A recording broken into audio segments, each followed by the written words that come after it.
আসসালামু আলাইকুম প্রিয় চাকরি প্রত্যাশী ভাই এবং বোনেরা। এই মুহূর্তে যারা যে যেখান থেকে আমাকে দেখতে পাচ্ছেন সবাইকে আন্তরিক অভিনন্দন এবং শুভেচ্ছা জানিয়ে শুরু করছি আজকের ভিডিও। তবে আজকের ভিডিওতে যাওয়ার আগে একটা কথা বলে রাখি, যারা চ্যানেলে এখনো নতুন সাবস্ক্রাইব করেন তাহলে অবশ্যই চ্যানেলটা সাবস্ক্রাইব করে পাশে থাকবেন, এবং যারা চ্যানেলটি সাবস্ক্রাইব করে নিয়েছেন তাদের প্রতি আমার অন্তরের অন্তঃস্থল থেকে ভালোবাসা, শ্রদ্ধা এবং কৃতজ্ঞতা প্রকাশ করছি। এবং সেই সাথে আরেকটা কথা বলে দিচ্ছি, যারা একটা নতুন কন্টেন্টের মান উন্নয়নের জন্য আমি একটা নতুন ফোন কিনতে ইচ্ছুক। সো যারা কন্টেন্ট বানানোর জন্য আমাকে একটা ফোন কেনার জন্য সাহায্য করবেন, তো অবশ্যই ভিডিওর ডিসক্রিপশন বক্সে আমার নগদ নাম্বার দেওয়া থাকবে। চাইলে আপনারা আপনাদের ইচ্ছা মতো যে কোনো ধরনের সাহায্য আপনারা পাঠাইতে পারেন, যে কোনো অ্যামাউন্টের সাহায্য আপনারা আমাকে দিতে পারেন।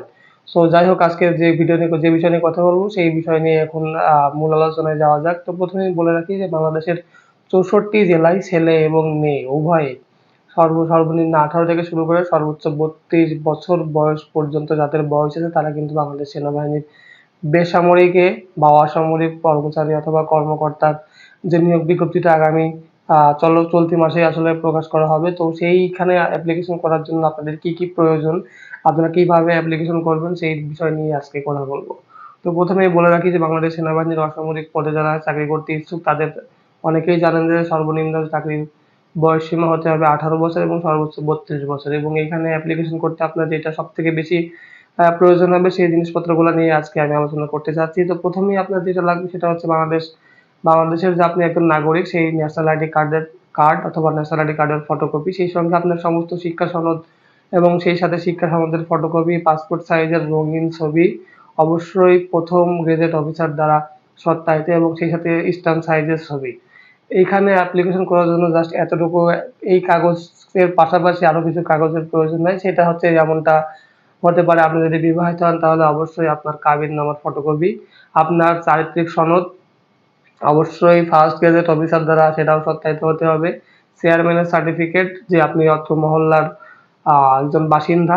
এই ছিল মোটামুটি কাগজপত্রের হিসাব। তো এইবার যদি বলি আপনি কিভাবে অ্যাপ্লিকেশন করবেন, তো বাংলাদেশ সেনাবাহিনীর অসামরিক পদে অ্যাপ্লিকেশন করার জন্য আপনারা অনেকেই ভাবেন যে অনলাইনে, এখন তো ডিজিটাল যুগ, সো অনলাইনে অ্যাপ্লিকেশন করলেই হয়তোবা এটা সম্ভব।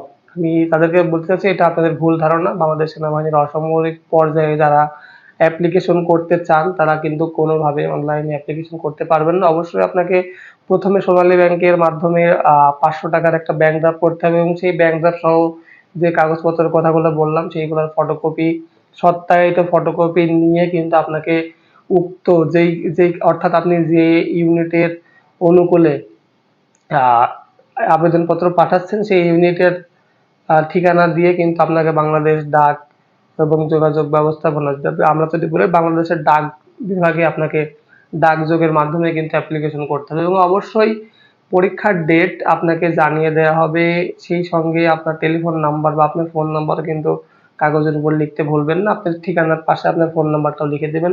আপনাকে হয়তো বা ফোনে জানানো হবে আপনার পরীক্ষার ডেট, এবং সেই সাথে আপনাকে ডাক যোগাযোগে আপনার ফেরত খামে আপনি যখন আবেদন করবেন তখন অবশ্যই ওই খামের মধ্যে আরেকটা ফেরত খাম 10 টাকার ডাক টিকিট লাগিয়ে অবশ্যই সেই ফেরত খাম ওর মধ্যে দিয়ে দেবেন, যাতে করে পরবর্তীতে ওরা আপনার জন্য যে প্রবেশপত্র পাঠাবে বা আপনার পরীক্ষার ডেট কবে হবে সেটা জানিয়ে দেবে। ওই 10 টাকার ফেরত খামের মধ্যেই তারা কিন্তু ওই প্রবেশপত্র অথবা পরীক্ষার অ্যাডমিট কার্ডটা আপনার ঠিকানায় পাঠাবে। সো এই ছিল প্রসেস। এবং আপনার কি প্রিপারেশন নেওয়া উচিত সেই বিষয় নিয়েও ইনশাল্লাহ কথা বলতে চাচ্ছি। এখন যদি আপনার হাতে সময় থাকে, ভিডিওটা একটু লং হলেও প্লিজ কথাগুলো মনোযোগ সহকারে শুনবেন, কাজে লাগবে। তো পরীক্ষার জন্য আসলে আপনার কি প্রয়োজন? পরীক্ষার জন্য সাধারণত স্কুল কলেজে যে ধরনের আমরা একটা হার্ডবোর্ড, 2টা কলম, একটা পেন্সিল বক্স, একটা রাবার এবং সেই সঙ্গে কিন্তু একটা স্কেলের প্রয়োজন হয়। তো পরীক্ষার ক্ষেত্রেও যখন আপনি ইন্টারভিউ দিতে যাবেন বা ইন্টারভিউ পরীক্ষা দিতে যাবেন তখন কিন্তু রিটেনের জন্য অবশ্যই আপনাকে এই জিনিসগুলা ক্যারি করতে হবে সম্পূর্ণভাবে। শুধুমাত্র কর্তৃপক্ষ থেকে আপনাকে খাতা, সাদা কাগজ দেয়া হবে, বাকিটা কিন্তু সম্পূর্ণ আপনার উপর নির্ভর করবে যে আপনি কি প্রিপারেশন নিয়ে আসছেন।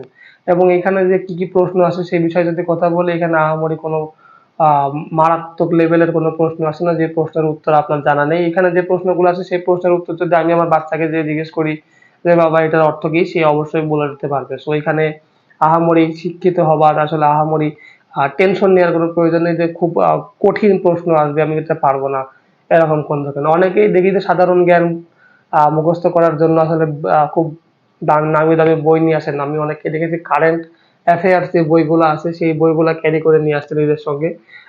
এটা নিছকই বোকামি, কারণ কারেন্ট অ্যাফেয়ার্স পড়ার কোনো প্রয়োজন নেই। আপনি যে জেলার মানুষ সেই জেলার সম্পর্কে যদি আপনি বিস্তারিত জানেন তাহলে আমি মনে করি যে ভাইভা বোর্ডে আপনি উত্তীর্ণ হবেন। জাস্ট এতটুকুই।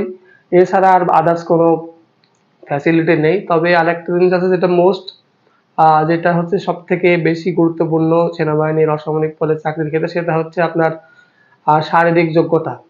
নট আপনার উচ্চতা, আপনার ওয়েট। আর আমাদের সেনাবাহিনীর অসামরিক পদে আসলে আপনার নির্ধারিত কোনো উচ্চতার প্রয়োজন নেই। তবে কিছু, কিছু ট্রেড আছে যেখানে আপনার উচ্চতার প্রয়োজন আছে।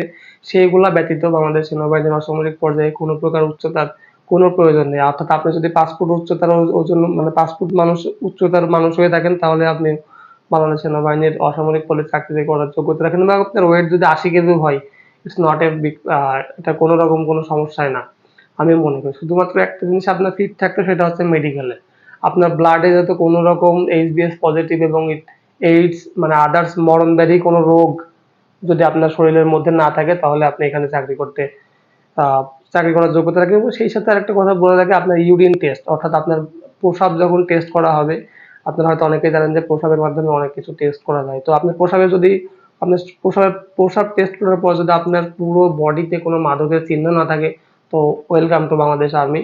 আপনি এখানে বাংলাদেশ সেনাবাহিনীর অসামরিক পদে চাকরি করার যোগ্যতা রাখেন। তো এই ছিল আপনারা আসলে কিভাবে অ্যাপ্লিকেশন করবেন, কি আকারে পরীক্ষা নেওয়া হবে, স্বাস্থ্য পরীক্ষা কেমন, একটা মোটামুটি ধারণা দেওয়ার চেষ্টা করলাম। তবে আরেকটা কথা বলে রাখি যে এখানে কিন্তু সৈনিকের মাঠের মতো আপনাকে ওই কড়াকড়িভাবে মেডিকেল করা হয় না। জাস্ট একটা ব্লাড স্যাম্পল নিয়ে কিন্তু আপনাকে মেডিকেল করা হবে, এবং সেই সঙ্গে সেই ব্লাড স্যাম্পল যদি ভালো আসে তাহলে অবশ্যই আপনি পরবর্তী চাকরির জন্য পরবর্তীতে আপনাকে ডাকা হবে। তো এই ছিল আজকের প্রসেসিং।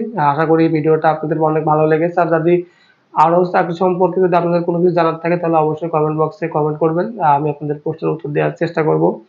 পরবর্তী ভিডিও দেখার আমন্ত্রণ জানিয়ে আজকে আমি রাজ এখানেই বিদায় নিচ্ছি। সবাই ভালো থাকবেন, সুস্থ থাকবেন। আল্লাহ হাফেজ।